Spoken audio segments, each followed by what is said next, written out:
오늘 우리에게 주신 하나님의 말씀은 이사야서 14장 24절에서 27절, 44장 28절, 45장 1절에서 5절까지의 말씀입니다. 제목을 다 함께 읽어보겠습니다. 하나님의 맹세대로, 하나님의 목적과 생각대로 온 세상을 향한 하나님의 경영하심과 편손. 아멘. 오늘의 말씀 이사야서 14장 24절부터 27절까지를 읽어보면 하나님의 맹세가 나옵니다. 하나님의 맹세. 얼마나 우리가 중요한 일을 할 때는 맹세를 하죠. 하나님도 맹세를 하십니다. 자신의 이름을 걸고 자신의 삶을 걸고 맹세하시니 얼마나 중요한 말씀이겠습니까? 이사야서 14장 24절 만군의 여호와께서 맹세하여 이르시되 내가 생각한 것이 반드시 되며 내가 경영한 것을 반드시 이루리라. 아멘. 여기서 이 경영한 것이 무엇일까요? 이 경영한 것을 이사야서 14장 24절을 이 NIV에서는 이렇게 이야기합니다. have planned. 내가 계획한 대로, 또는 I have proposed. 내가 계획한 대로, 의도한 대로 이렇게 번역하고 있습니다. 그런데 이 경영하다라고 하는 이 구절은 아짜라는 히브리어 단어인데, 아짜는 기본적으로 영어로 이양하면 셧, 문을 닫을 때 셧더도 하죠. 셧. 그리고 이 윙크라는 단어입니다. 윙크. 우리가 뭐죠? 눈을 깜빡이는 거를 윙크라고 하죠. 닫다, 윙크하다, 눈을 깜빡이다라는 이 단어 아짜를 왜 경영이라고 했을까요? 이 경영, 이 아짜라는 단어는 구약 성경에서 딱 두 번 나오는 단어입니다. 하나는 이사야서, 하나는 잠언서에서 나오게 되는데, 이 잠언서에는 이렇게 되어 있습니다. 잠언 16장 30절 눈짓을 하는 자는 패역한 일을 도모하며 입술을 닫는 자는 악한 일을 이루느니라. 눈짓하고 도모라는 거하고 짝을 이루면서 이야기를 합니다. 이 눈짓, 아까 이야기한 것처럼 아짜인데요, 이것은 윙크입니다. 이럴 때가 있죠. 우리가 아주 신호를 줍니다. 윙크를 살짝 하면 상대방이 그를 듣고 신호로서 그 다음 어떤 약속된 행동을 하는 경우가 있습니다. 그래서 눈짓을 하는 자는 패역한 일을 도모하며 라고 해서 여기선 굉장히 나쁜 뜻을 쓰인 건데, 눈을 깜빡인다 라는 이 단어는 사실은 원래는 이것이 눈을 깜빡이면서 눈을 닫을 때 쓰는 단어입니다. 그런데 어떨 때 긍정적인 의미로 쓰이냐 하면, 여러분 어떻게 하십니까? 아주 깊이 골똘히 생각할 때는 어떻죠? 눈을 뜨고 있다가도 잠시 눈을 감고 곰곰이 생각합니다. 이것이 바로 아짜입니다. 그래서 이 BDB라는 유명한 히브리어 용례 사전이 있습니다.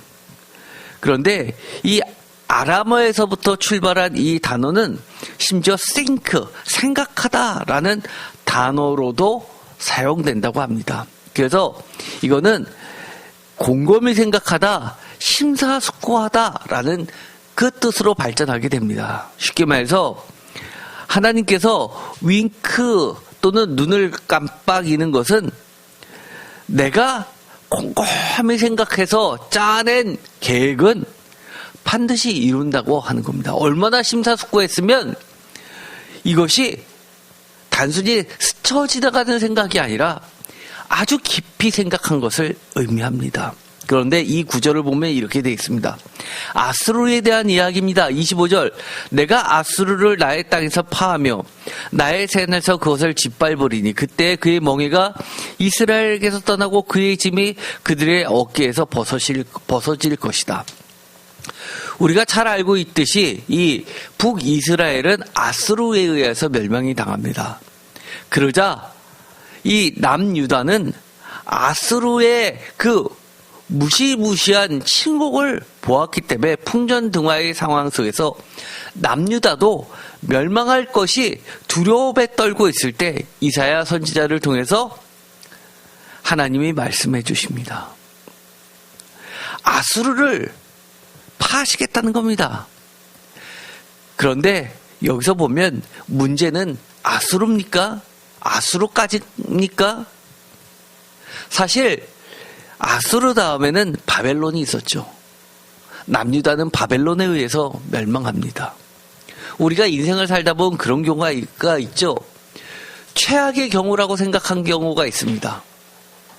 그런데 조금 더 지나보면 그게 다가 아니었습니다. 여기가 바닥인 줄 알았는데 바닥 그 밑에 지하실 갱도라고 생각 드는 경우가 있습니다. 점점점 바닥모를 추락을 이야기하고 있죠. 그런 일이 세상엔 아주 많습니다. 주식에서 이런 용어를 많이 쓰죠. 이것이 바닥인 줄 알고 샀는데 사자마자 또 폭락을 합니다. 그래서 나중에는 휴지 조각이 되는 경우도 있습니다. 전 재산을 잃어버린 사람들이 있죠. 사업은 그런 경우가 많습니다. 너무너무 어렵습니다. 선절을 하고 싶은데 지금까지 손해본 게 아까워서 어떻게든 빚을 내서 버텨봤는데 그 다음엔 코로나가 터지고 맙니다. 이제는 헤어날 수도 없습니다. 우리 인생을 살 때 여기까지겠지 생각했던 아수르처럼 거대한 적이 있습니다. 그런데 아수르보다 더 무시무시한 바벨론에 등장하는 경우가 너무 많지요.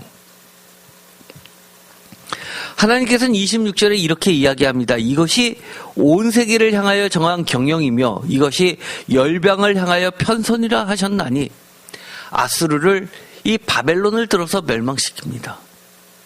그러면서 27절 만군의 여호와께서 경영하셨은즉 누가 능히 그것을 패하며 그의 손을 펴섰은즉 누가 능히 그것을 돌이키라. 문제는 아수르가 아니고 문제는 바벨론이 아니고 문제는 로마가 아니고 문제는 그 위에서 모든 것을 경영하시는 하나님에게 달려있음을 깨닫는 것이 신앙이고 그것이 지혜입니다. 우리가 경제적 문제만이 아수르입니까? 경제적 문제가 닥쳐왔는데 그 다음엔 건강은 어쩔 겁니까? 그 다음엔 자녀들의 문제는 어떻습니까? 그 다음엔 나의 문제는 어떻게 합니까? 모든 것에 키는 하나님께 있습니다. 왜냐하면 모든 것을 경영하시는 그 하나님의 섭리는 우리의 생각을 뛰어넘기 때문입니다.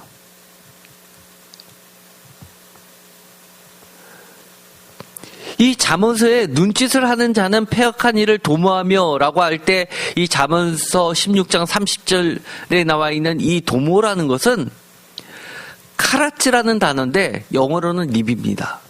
사실 잘 못 들어본 단어죠. 핀치. 이것은 립은 한 모금, 꿀꺽하는 한 모금이고 목은 핀치는 꿀꺽할 때 이 목젖이 흔들리면서 지나가는 이 목을 이야기합니다. 카라치. 악한 생각을 가지고 꾀를 내면서 그것을 한숨에 삼켜버리는 그 아주 못된 순간의 찰나를 이야기합니다. 그런데 하나님은 이렇게 이야기합니다. 이 하나님의 주권의 범위는 비록 우리가 몰라도 알게 해주시겠다고 이야기합니다. 어땠습니까? 아수르가 다일 줄 알았는데 그 뒤에 바벨론이 있었습니다. 바벨론이 끝이 아닐 수 있겠다, 더 심할 수도 있겠다라고 생각했는데 이번에는 바사를 들어서 포로 귀환을 시켜주십니다. 그런데 놀라운 것은 이사야서 45장 1절에 여호와께서 그의 기름 부음을 받은 고레스에게 이같이 말씀하시는데 내가 그의 오른손을 붙들고 그 앞에 열국을 항복하게 하며 내가 왕들의 허리를 풀어 그 앞에 문들을 열고 성문들이 닫히지 못하게 하리라. 하나님께서 하신 일, 그것은 단순히 바사를 세우신 일이 아닙니다. 붙들고 무엇인가를 만드는 그게 다가 아니라 2절보다 근본적으로 내가 너보다 앞서가서 험한 곳을 평탄하게 하며 논문을 쳐서 부수며 쇠빗장을 꺾고 내가 흑암 중에 보아 은밀한 곳에 숨은 재물을 주어 내 이름을 부르는 자가 결국은 어떻게 해요? 나 여호와 이스라엘의 하나님인 줄을 내가 알게 하리라라는 겁니다. 누가 알게 된다고요? 심지어 하나님을 알지 못했던 고레스마저도 이게 내 능력이 뛰어나서가 아니라 내가 하나님을 몰랐음에도 불구하고 하나님이 내 앞서 가셔서 이 모든 것을 경영하셨음을 알게 깨닫게 하시고 이 모든 것을 인도하셨음을 고백하게 한다는 겁니다. 왜요? 4절에 내가 나의 종 야곱 내가 택한 자 이스라엘 곧 너를 위하여 네 이름을 불러 너는 나를 알지 못하였을지라도 내게 칭호를 주었노라. 나를 위해서가 아니라 고레스를 위해서가 아니라 결국은 하나님의 택하신 나의 종 야곱 성도들을 위해서 이 모든 것을 하셨다는 겁니다. 5절 나는 여호와라 나 외에 다른 이가 없나니 나밖에 신이 없느니라. 너는 나를 알지 못하였을지라도 나는 내 띠를 돕을 것이다. 여기서 중요한 것이 무엇입니까? 너는 나를 알지 못하였더라도 하나님의 주권의 범위는 제한되지 않는다는 겁니다. 때로는 우리 사업이 어렵습니다. 우리의 인생의 마지막 여생이 어떻게 될지 걱정스럽습니다. 그렇다 하더라도 우리도 모르고 상대방도 모르지만 하나님은 역사하고 계시고 우리를 위해서 심사숙고하면서 눈을 감고 곰곰이 생각하시면서 결정하시고 맹세하시며 그 일을 이루고 계시는 하나님을 바라보시게 되길 간절히 축원드립니다. 제가 너무너무 좋아하는 인생의 성경 구절이 있습니다. 민수기 10장 33절. 그들이 여호와의 산에서 떠나 3일 길을 갈 때 여호와의 언약궤가 그 3일 길에 앞서가며 그들의 쉴 곳을 찾았고, 아까 이사야서에서 이야기하는 것처럼 이사야서 45장 2절 내가 너보다 앞서가서, 그리고 5절 너는 나를 알지 못했을지라도 라고 이야기하는 것처럼 그렇게 이야기하십니다. 3일 길을 갈 때 그 3일 길에 앞서 가시는 하나님을 우리는 성경책을 통해서 배우게 됩니다.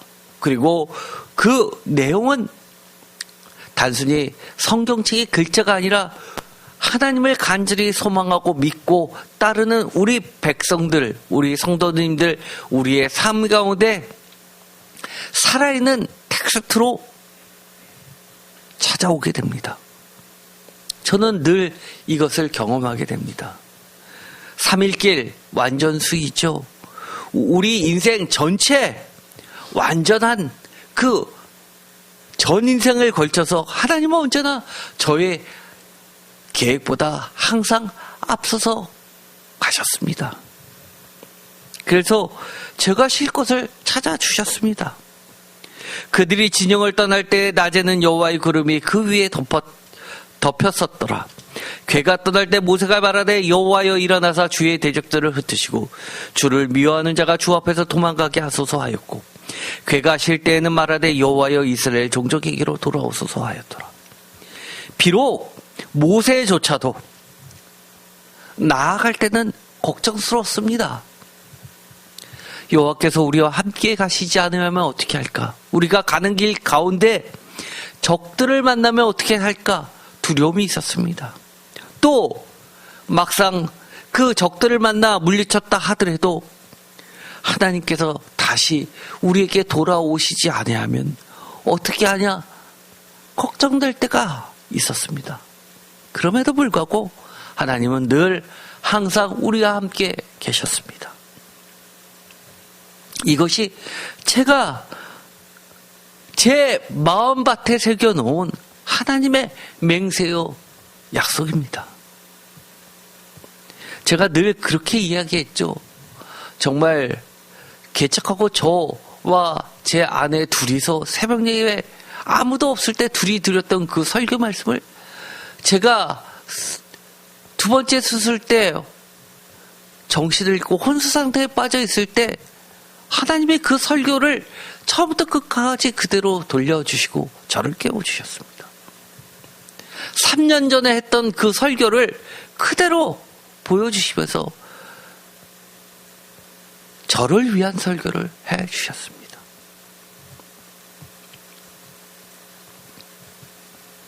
또 제가 너무너무 좋아하는 말씀이 있습니다. 이사야서 43장 16절 나 여호와가 이같이 말하노라 바다 가운데 길을 큰 물 가운데 지름길을 내시고 표준세 번역으로 읽어보면 더 멋지죠. 내가 바다 가운데 길을 내고 이것은 출애굽을 기억나게 합니다. 그런데 그 뒷말씀 거센 물결 위에 통로를 냈다. 큰 물 가운데 지름길을 냈다. 하나님이 인도하시는 그 길 가운데는 거센 물결, 큰 물결, 정말 고난이 있을 수 있습니다. 그런데 그것이 뭐라고 이야기합니까? 하나님은 오히려 지름길이라고 이야기하십니다. 내가 망하는 무너지는 길이 아니라 패망의 길이 아니라 하나님과 함께 떠나는 인생길 모든 것이 지름길이라고 이야기합니다. 바다 가운데 길과 폭풍 가운데 지름길로 인도하시는 하나님. 저는 그 하나님이 너무 멋지십니다. 이사야서 44장 28절 고레스에 대하여 이르기를 내 목자라 그가 나의 모든 기쁨을 성취하리라 하며 예루살렘에 대하여 이르기를 중건되리라 하며 성전에 대하여서 내 기초가 놓여지리라 하는지라. 고레스를 왜 세웠습니까? 간단합니다. 나의 모든 기쁨을 성취하기 위해서입니다. 나의 모든 기쁨 어떻게 성취됩니까? 예루살렘에 대하여 이르기를 중건되리라. 성전에 대하여는 내 기초가 놓여지리라.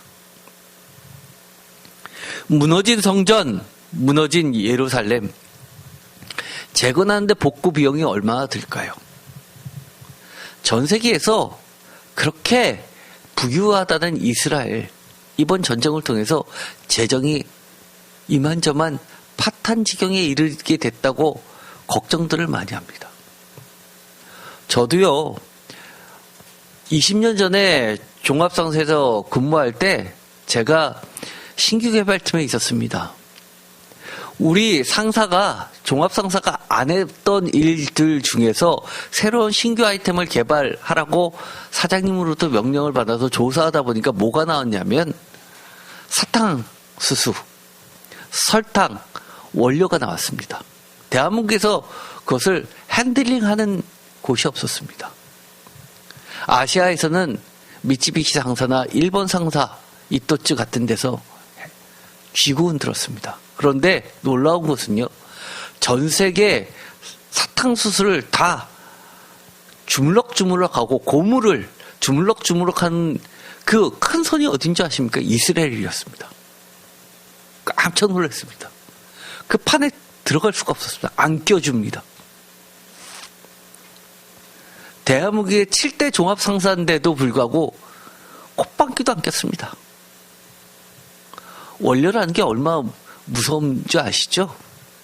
전 세계에서 설탕값이 뛰었다, 고무값이 뛰었다, 석유값이 뛰는 거 못지않게 그렇게 무서운 일입니다. 그런데 우리가 아무리 비싸게 주고 산다 해도 걔네들이 안 팝니다, 문제는. 그래서 결국 포기했습니다. 그런데 그렇게 지금 그 탄탄하던 경제 기반을 쥐고 흔드는 이스라엘 부호들이 어렵다고 합니다.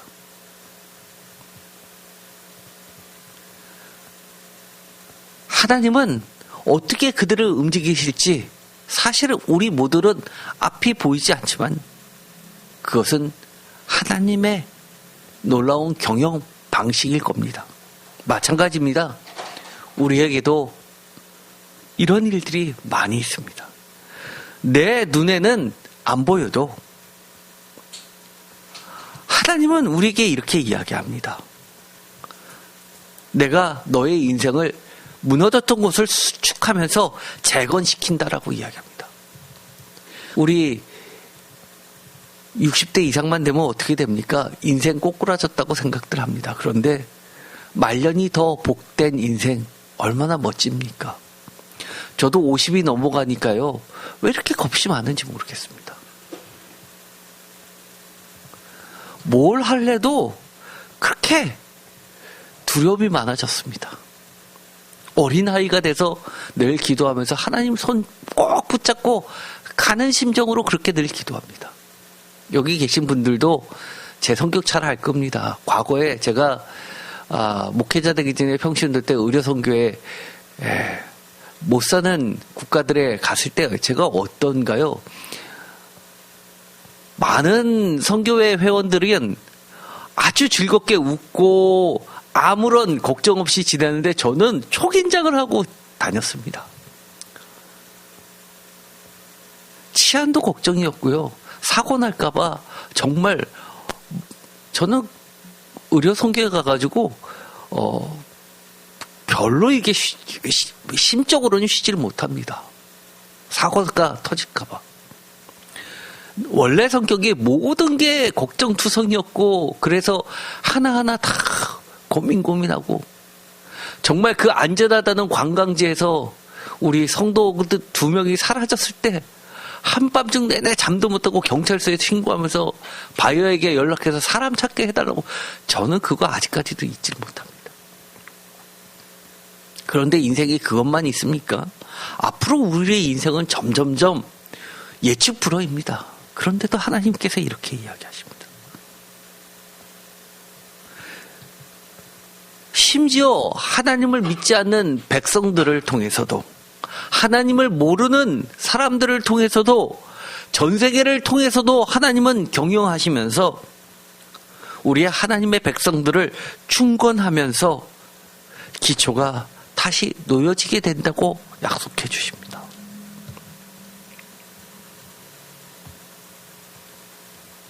우리가 사실 알면 얼마나 알 수 있습니까? 우리가 안다고 문제가 해결됩니까? 우리가 안다고 하는 것의 지식적 아는 것과 하나님을 신앙의 관계적으로 아는 것의 차이가 뭘까요?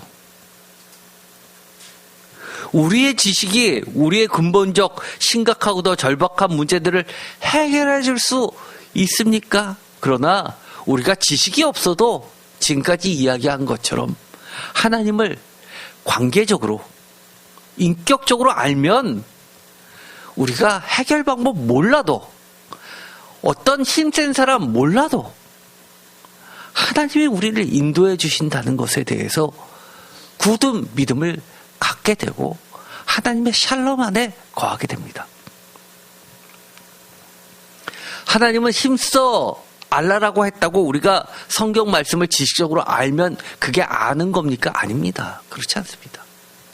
심지어 이단들이 하는 방식의 알면 그건 하나님을 점점점 모르는 길입니다. 성경에 단어 하나 끄집어대고 그걸 가지고 대단한 비밀인 것처럼 얘기하기 시작하면 이단되는 겁니다. 모태에서라고 하면서 어머니의 그 모성을 가지고 하나님의 성품을 이야기한다고 어머니 하나님 그렇게 운운하면서 아버지 하나님이라고 불렀던 정통 기독교를 공격하는 것, 그건 지식이 아니죠. 생명나무 얼마나 귀합니까? 그런데 이단에서 제일 많이 쓰는 단어가 돼버렸습니다. 신천지, 파수꾼 이런 단어들 얼마나 귀한 단어입니까? 이단들이 마치 자기들의 무슨 대단한 비밀인 것처럼 왜곡해서 잘못된 지식을 전달하고 결국 그것이 최종적으로 하나님에서 멀어지게 합니다. 진짜 지식은 뭡니까? 하나님을 점점점 알면 알수록 하나님과 가까워지는 겁니다. 성경의 삼위일체에 대해서 나와 있는 게 있습니까? 없습니다. 단 한 구절도 없습니다. 그래서 심지어 정통 신학교에서도 감리교도 마찬가지고 장로교도 마찬가지고 유명한 신학교의 어떤 교수님들은 이신론을 주장하시는 분도 계십니다. 왜냐하면 성경 구절 그대로 주장하시기 때문에 그렇습니다. 그러나 받아들이지 않습니다. 오히려 그분들은 천사가 언급되어 있기 때문에 천선론을 펼칩니다. 그러나 그것도 정통신학에서는 받아들이지 않죠. 오늘날에는 천사론은 다 성령론으로 들어갔습니다. 그래서 우리가 삼위일체 하나님과 그 요한계시록으로 해석할 때 천사를 성령으로 해석하는 겁니다. 그런 거를 알아야죠. 성경의 글자 그대로 나왔다고 그것이 하나님을 아는 지식인 것처럼 그렇게 얘기하면 안 되는 겁니다. 하나님은 이렇게 이야기하십니다. 이사야서 42장 14절. 내가 오랫동안 조용하고 잠잠하고 참았으나 내가 해산하는 여인같이 부르짖으니 숨이 차서 심히 헐떡일 것이다. 이 해산하는 여인의 숨소리 이거는 이겁니다. 표준세 번역은 이제는 내가 숨이 차서 헐떡이는 해산하는 여인과 같이 부르짖겠다. 해산하는 여인의 그 부르짖음 괴성에 가깝죠. 하나님이 고성을 고래고래 지르면서 일어서시면서 대항해서 싸우시는 겁니다. 15절 내가 산들과 언덕들을 황폐하게 하며 그 모든 초목들을 마르게 하며 강들이 섬이 되게 하며 못들을 마르게 할 것이다. 산과 언덕들이 황폐하게 되고 초목들이 마르게 되고 강들이 섬이 되고 못들이 마르게 된다. 천지개벽하는 사건입니다. 설마 했던 일들이 벌어지는 겁니다. 16절 내가 맹인들을 그들이 알지 못하는 길로 이끌며 그들이 알지 못하는 지름길로 인도하며 암흑이 그 앞에서 광명이 되게 하며 구분대를 곱게 할 것이라. 내가 이 일을 행하며 그들을 버리지 아니하리라. 표준세 번역은 이렇게 얘기합니다. 이것을 내가 하는 약속이다. 반드시 지키겠다. 얼마나 멋지십니까? 우리가 우리 주변에서 비록 안 믿겨져도 내가 반드시 지킬 거야. 나만 믿어. 라고 해주면 얼마나 든든합니까? 고맙습니까? 그런데 하나님이 반드시 지키겠다. 이것은 다른 것도 아니고 하나님 자신이 하는 약속이야 라고 우리에게 이야기해 주시는 것처럼 든든한 게 어디 있습니까? 그럼 됐잖아요. 심지어 어때도요? 지금 내가 사업이 조금 흔들려도 암흑이 광명이 되게 해 주신다고 약속해 주십니다. 굽은 것이 곱게 되게 해 주신다고 이야기합니다. 내가 지금은 앞이 안 보입니다. 맹인이나 마찬가지입니다. 그러나 알지 못하는 길로 이끌어서 그것도 알지 못하는 지름길로 인도해서 그 풍파를 헤쳐나가게 해주신다고 약속해 주십니다. 저는요, 하나님께 제가 이해할 수 있도록 이렇게 A는 B로 만들어주시고 그 다음 단계로 C로 가서 C에서 D로 가면 말씀 안 해주셔서 이겠네요. 괜찮습니다. 그러면 되겠네요. 라고 그렇게 하나님은 저에게 기도 응답해 주실 거라고 저는 믿지 않습니다. 제가 아무리 기도해도 그렇게 하나님께서 기도로 응답해 주신 적이 제 신앙에서는 한 번도 없었습니다. 기도했는데 편안함을 주셨고 생각지도 않았는데 인도해 주셨고 그러다 보니까 앞으로 제가 앞이 안 보이는 일을 겪을 때마다 과거에도 그러셨던 하나님을 다시 한번 신실하신 하나님을 의지하게 되는 겁니다. 이사야서 43장 17절 병거와 말과 군대의 용사를 이끌어내어 그들이 일시에 엎드려져 일어나지 못하고 소명하기를 꺼져가는 등불 같게 하였느니라. 우리를 공격해오는 병과 말과 군대의 용사들 무시무시하죠. 나는 진멸될 것 같습니다. 그러나 일시에 소멸하기를 꺼져가는 등불 같게 하신다고 합니다. 그러면서 너희는 이전 일을 기억하지 말며 옛날 일을 생각하지 말라. 보라, 내가 새 일을 행하리니 이제 나타날 것이라. 너희가 그것을 알지 못하겠으나 반드시 내가 광야의 길을 사막의 강을 내리니. 장차 들짐승 곧 승냥이와 타조도 나를 존경할 것은 내가 광야의 물을 사막의 강들을 내어 내 백성 내가 택한 자에게 마시게 할 것이라. 이 백성은 내가 나를 위하여 지었나니 나를 찬송하게 하려 함이라. 아멘. 저는 하나님을 찬송합니다. 하나님을 증거합니다. 제가 그래서 자주 하는 기도 중에 하나가 이겁니다. 하나님, 지금 너무너무 힘든데요. 그러나 제가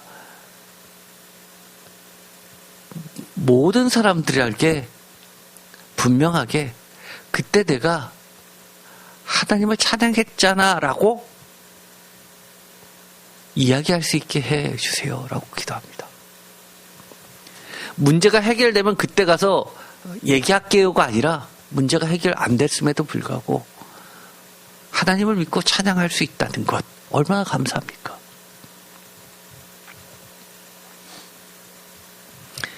아유, 내가 지금 이런 상황에서 하나님은 이렇게 해주실 거야 라고 얘기했다가 안 되면 나중에 남들이 비웃을 거 아니에요. 얼마나 창피해요. 그러니 확실하게 보여주세요 라고 하는 기도는 사실 어린아이의 기도입니다.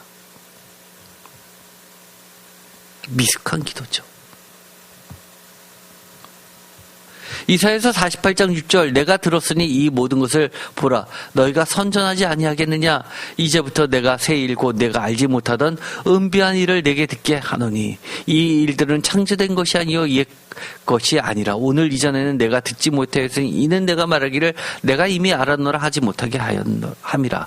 이것은 과거에 제가 설교를 할 때 이 본문을 갖고 대표적으로 예수 그리스도를 말씀을 드렸죠. 예수 그리스도의 부활 사건, 이거를 뭐 어떻게 과거의 어떤 일로 설명할 수 있겠습니까? 그러나 예수 그리스도의 부활 사건이 아니라 하더라도 하나님은 우리 인생에서 모든 죽음의 세력을 진멸하시고 승리하신 예수 그리스도의 사건을 다양한 형태로 우리에게 펼쳐 보이십니다. 8절 내가 과연 듣지도 못하였고 알지도 못하였으며 내 귀가 일찍부터 열리지 못하였나니 이는 내가 정녕 배신하여 모태에서부터 내가 배역한 자라 불릴 줄을 내가 알았습니다. 비록 우리가 하나님의 그 수준까지도 미치지 못한다 하더라도 하나님은 어차피 너는 또 배신할 애니까 널 잘해주면 뭐하냐라는 것이 아닙니다. 하나님의 사랑입니다. 아는데도 불구하고 우리의 그 패역함을 아시는데도 불구하고 하나님의 사랑은 차고도 넘치십니다. 내 이름을 위하여 내가 노하기를 더디할 것이며 내 영광을 위하여 내가 참고 너를 멸절하지 아니하라. 저는 이 구절이 그렇게 은혜가 됩니다. 정말 제가 하나님이었더라면 나만 할 사람들 없습니다. 이 좁은 속 갖고 뭘 세상을 경영하겠습니까? 그런데 하나님은 내가 참고라고 이야기하십니다. 내 영광을 위해서 내 이름을 위하여 하나님이시니까 여호와시니까 예수 그리스도시니까 노하기를 더디하시는 그 하나님 때문에 제가 사실 숨이 붙어 있는 겁니다. 계속해서 오늘 반복되는 말씀이 뭡니까? 너가 알지 못했다 하더라도 이것 아닙니까? 꼭 내가 다 알아야 합니까? 아니요. 믿음은요, 보지 못하는 것의 증거입니다.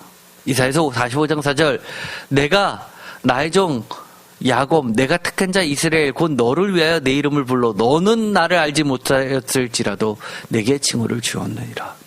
이사야서 45장 5절 나는 여호와라 나 외에는 다른 이가 없나니 나밖에 신이 없느니라. 너는 나를 알지 못하였을지라도 나는 내 띠를 동일 것이요. 이사야서 48장 6절 내가 들었으니 이 모든 것을 보라 너희가 선전하지 아니하겠느냐. 이제부터 내가 새 일 곧 내가 알지 못하던 은비한 일을 내게 듣게 하노니.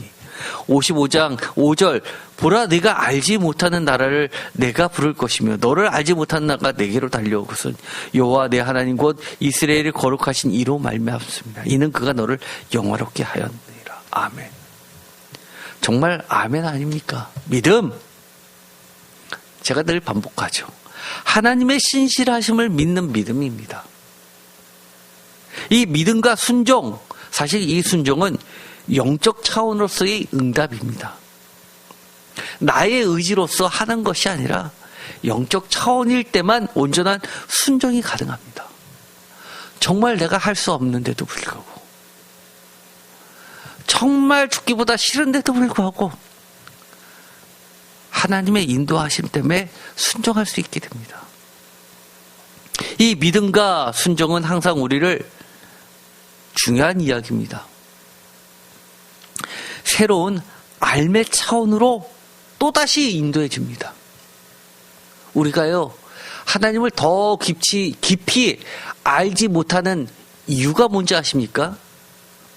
하나님이 여기까지 인도하실 때 자꾸 내 생각대로 거기까지 안 가기 때문에 그 다음으로 못 들어가는 겁니다. 그런데 일단 한번 순종해서 거기까지 가보면 그 다음에 하나님께서 이끄시던 또 다른 차원까지 우리는 한 번 더 나아갈 수 있는 겁니다. 우리가 우리의 의지대로 우리의 지식이 많아질수록 우리가 하나님의 이끄시는 그 삶의 차원까지 나아갈 수 있다고요? 불가능합니다. 그래서 예수 그리스도께서는 연합을 이야기하면서 하나됨을 이야기하면서 뭐라고 이야기하시냐면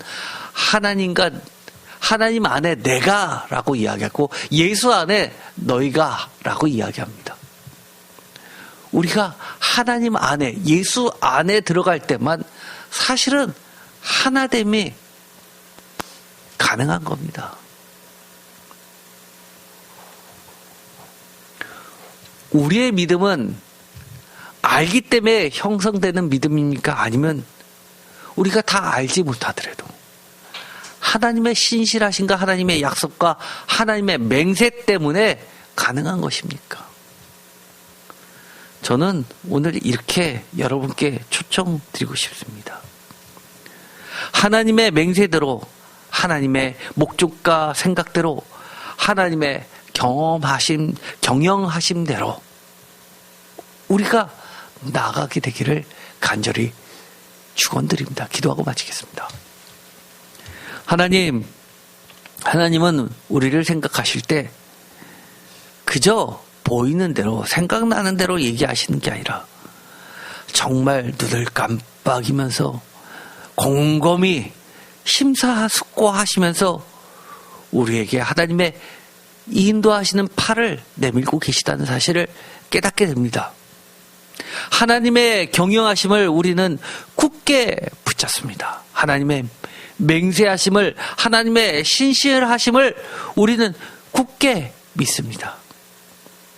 하나님이 인도하시는 대로 우리가 순종하며 나아가게 하시고, 그렇게 하면서 우리가 알지 못했지만 새로운 하나님의 그 크신 사랑하심과 하나님의 인도하심을 깨닫게 하여 주옵소서.